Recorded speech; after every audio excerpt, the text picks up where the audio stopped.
Guys, Larry is doing way too much because I want to know why you don't have that energy for your wife. You have that energy for Brooke, but you don't have that energy for your wife. What's the problem, Larry? But you can't control your wife, but you can control Brooke. What you're doing, Larry, is you're going to push that little girl away, and that little girl is not going to she's not going to come back home to see you. She's not going to visit you. You thinking what you're doing is funny. That mess is not funny, Larry. She's 18 and she's a female, and you tuck her door away, and you go over there. I dare you to go over there by Shara talking about something. You're going to take the door off by Shara house. Shara tell you, guys, if you don't go home, this is not your house. If you don't go home, you is not taking no door off here. My daughter is going to get privacy when she's here. But no, you need to go home, Larry. You trying to control Brooke because you wish you could control Bethany. Bethany talked to you yesterday like pretty shit, told you, don't touch me. Who is you? Don't you ever put your hands on me. In front of Isaiah. Then told you, I'll call the cops on you. I will call the cops on you. And you sitting there now, you after Brooke. But you ain't got none of this energy for Bethany. None of this energy for Bethany, but you coming after Brooke. Like, what is wrong with you, Squidward? You got problems. You got problems, and that has nothing to do with that girl. You got issues because you shouldn't allow Bethany to go into that subject when you were sitting there talking to Isaiah. You stood there because I think you really do like the mess. I really do think you like the mess. So you go ahead and continue doing what you're doing and watch what's going to happen. That girl is going to when she get her chance to get away from you, she ain't never coming back to you. She is never going to come back to you. Watch it. And you're going to say, well, I don't know what the problem was. Yeah, you know. You can't control you. And like Brooke said, you're going to have this energy for me, but you don't have this. Why don't you have the same energy for your wife that oversteps all the time?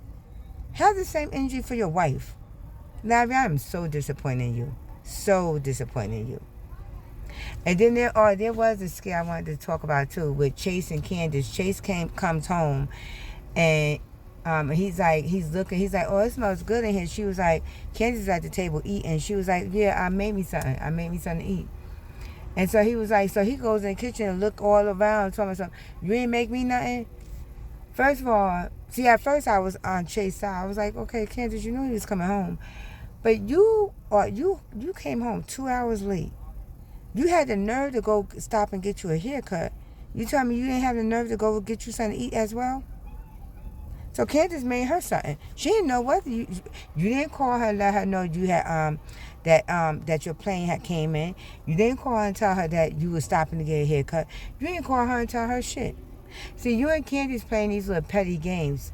Chase and Candace is playing these little petty games. They're gonna win They're gonna win a petty prize. Watch, because they playing petty games, and everybody trying to blame Candace. It's not Candace. It's Chase too, because Chase could called his wife to say, okay, look, plane just landed, but before I get home, since the airport is right here in downtown ATL, and you know my barber's down here, and I need a haircut, I'm gonna stop off and get me a haircut. Do you need anything?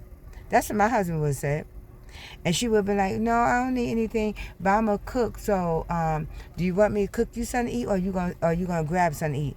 And he could say, oh no, I'm gonna ask you cook me something to eat. But he didn't do none of that. He shows up 2 hours late and wonder why he don't have no food.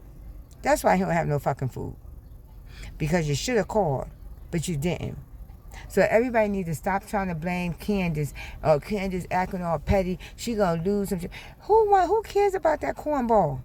He's a fucking cornball.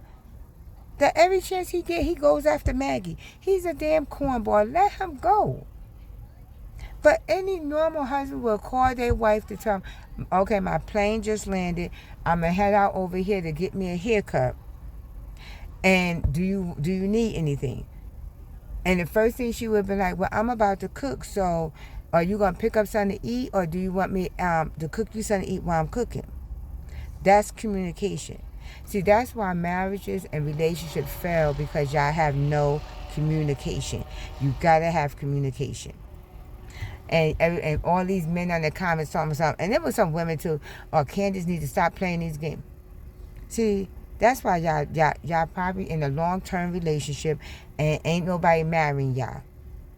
Because when a man been in a relationship with somebody for over, I would say, if a man's been in a relationship with a woman over 2 years, and they haven't asked to marry you, and there's no wedding date and there's no engagement going on, it ain't happening. It ain't happening. My husband asked to marry me 3 months after we met each other. Now, we didn't marry until 2 years later, but he asked to marry me 3 months after we met each other. So again, like I said, and it's not me bashing you guys. It's just that if one thing you have to learn is you have to learn communication. You do have to learn communication, okay? Well, thank you guys for tuning in to the Talk of the Table. Let's chat. Continue to like, share, and subscribe. And continue to leave your comments. I am Tasha, and we're going to keep this moving.